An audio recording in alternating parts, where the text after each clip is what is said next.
Alright fish keepers, gather round. Today we're talking about these white worms, the high protein noodle of the fish world.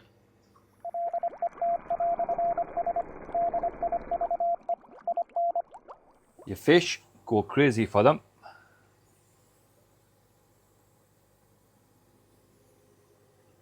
Fry explode with them, but unfortunately you'll also get a lot of mites that also come along with them. Yep, these tiny little gremlins show up uninvited, multiply like crazy, and hang around like they're actually paying rent to be there.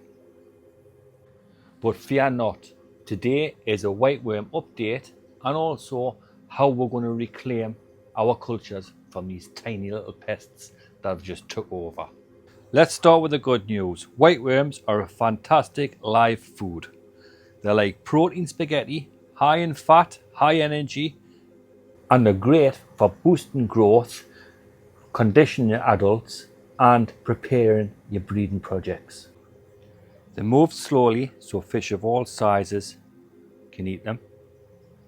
And unlike medical worms, you don't have that stale porridge, sweaty porridge smell hanging around the tank. So harvesting them is pretty easy. This is the best we have found. Jug of water. Take your slate. Throw all your worms on. Dip it in. Rinse them off.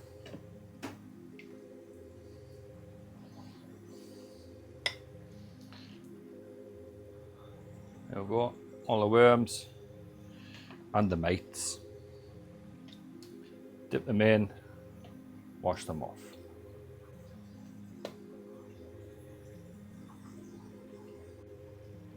Then use a pipette, suck them up, feed your fish. So these here are my cardinal tetras that I'm trying to fatten up for breeding.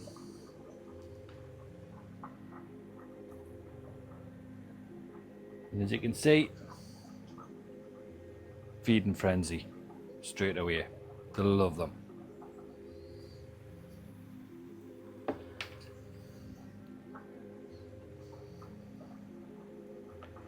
And they are getting to some size now where it's time to actually try another go at breeding them. As you can see, white worms bring out fantastic. Oh, here's my little ember tetra all by itself. White worms bring out fantastic colour and prepare them fantastically for breeding. They honestly make your fish look like they've just come back from a wellness retreat. Yep, time to give them another go at breeding. Not saying it'll work, but we'll not know till we try. But only as a treat. These lads are calorie dense. Think of them as fish pizza. Great as an occasional treat, but not every meal. A happy worm culture needs only 3 things: cool temperatures, moisture, and food. I like to keep them in these plastic tubs. For bedding, I use just compost peat. Some people like coconut fibre, but I just use peat. Moist, but not swampy. As you can tell by when I've showed you before, that's starting to get a little bit wet. Hence, the reason why we're changing it. Store somewhere cool, ideally between 12 and 18. Now that's probably why I've had an outbreak of mites, is because it's just getting over summer and it's hard to keep them under 18 when it's 26 outside. If it gets too hot, the worms slow down and the mites move in. If it gets too wet, mold sets in and your food goes to waste before they've actually had it. And if it's too dry, the worms tend to desert it and try to escape the tubs. These are like the Goldilocks parameters that they need to be kept in. That's the worst thing about white worms. Get it right, it's fantastic. Feeding for one of those size tubs, I tend to use that much bread soaked in water underneath the slate. Now a lot of people use bread with milk and yeast and other things, but it's just making that stink a lot faster. Some of the other things you can feed it is oatmeal paste or your old fish food. Turn that into a paste and just put that on. But me, I just tend to keep it simple and just use bread soaked in tank water and then the slate on top, and that's worked well for me so far. Now some people that keep white worms also suggest using dog food, meat-based dog food. Now if you want it to actually stink to the high heavens, go ahead. I'd keep away from it. Bread works just fine. Okay, so now we're entering the dark side of the journey of keeping white worms.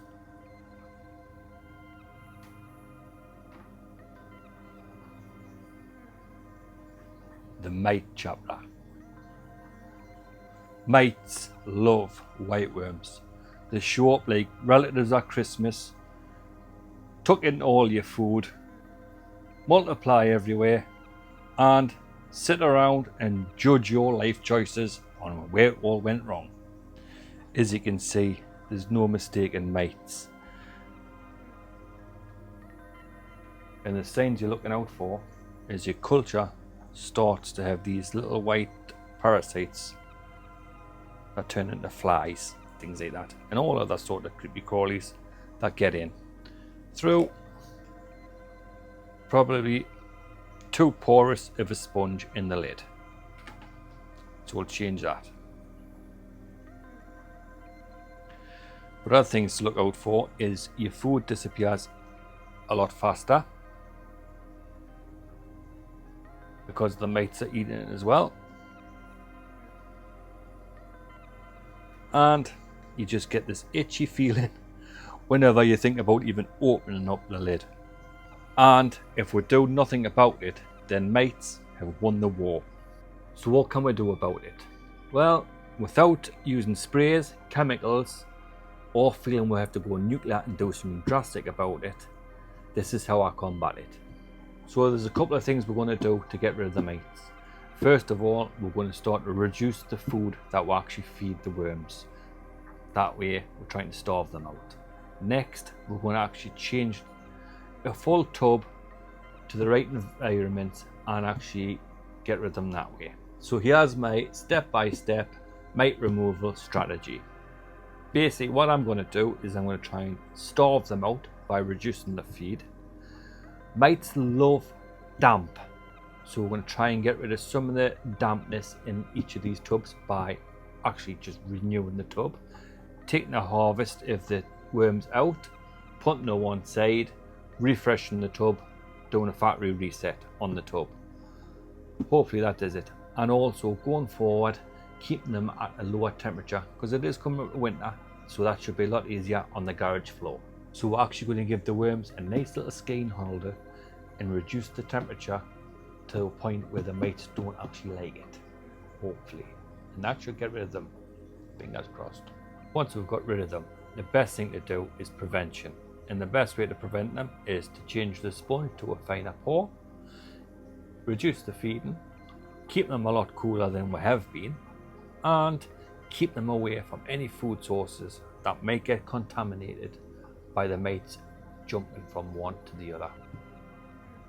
Keep them away from your fish food, and if you've got any cereals or any of that you're feeding them, like, yeah, keep them away from that because they'll move in there as soon as they move out of here. But what we're going to do is we're going to reset a full tub right now. Show you how easy it is. Oh, there's loads of mites in this one. So what we want to keep the worms, get rid of the mites.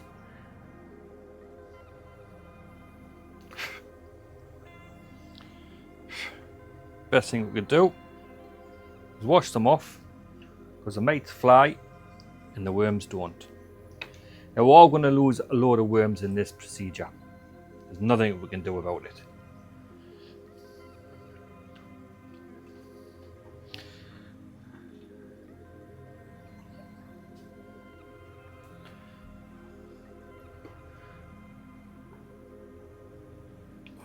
Get as many as we can from the culture.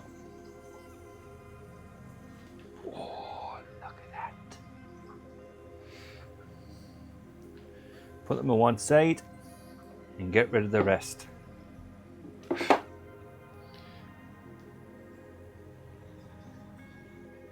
So we'll say if you're into plants, then this is like your energy drink for plants and your energy food. So your worm castings in your, I think it's called light shade, I think that's what gardeners call it. It's fantastic. So you don't have to hire this out.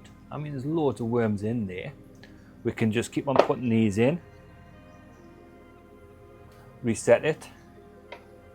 Again and again and again till we get as many worms out. Put them in a different container. Set it away again. That's what we want to do. So the container we're going to use is a little bit smaller this time. And we're just going to put a little bit of cotton wool in a tiny hole so we'll get air through. That's all we're going to do this time. This is just to start it off for a transfer. While we're waiting for worms from one to the other, we're going to just have them in this little bin for now. I like to use brown bread. It just feels healthier. So we'll just wet that up, put it in there to start it off, and add the worms. I've reduced the water, got rid of all the mites from the water, and now we've just got all these worms. Now it's just a case of adding them in. And of course, a little bit of the water. Don't want too much of the water. Don't want to get it too wet, otherwise we're starting exactly where we finished off, with too wet of a mixture. And the best way to do it is just get your hands in, full of worms, dump them on.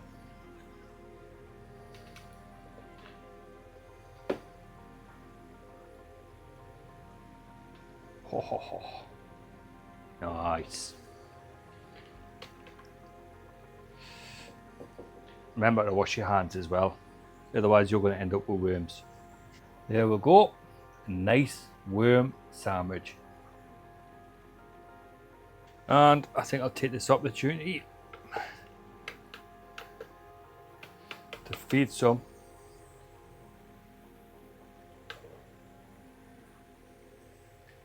elsewhere. Oh, look at that, man. Loving it. I need a bigger pipette.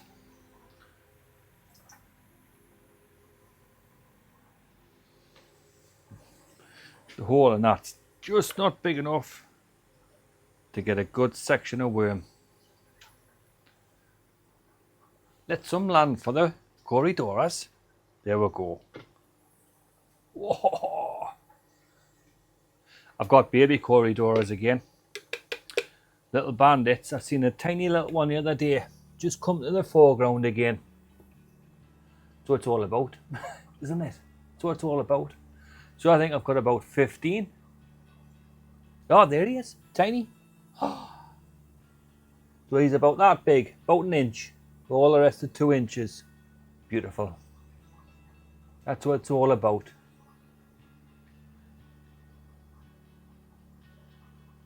Seeing life in your tanks.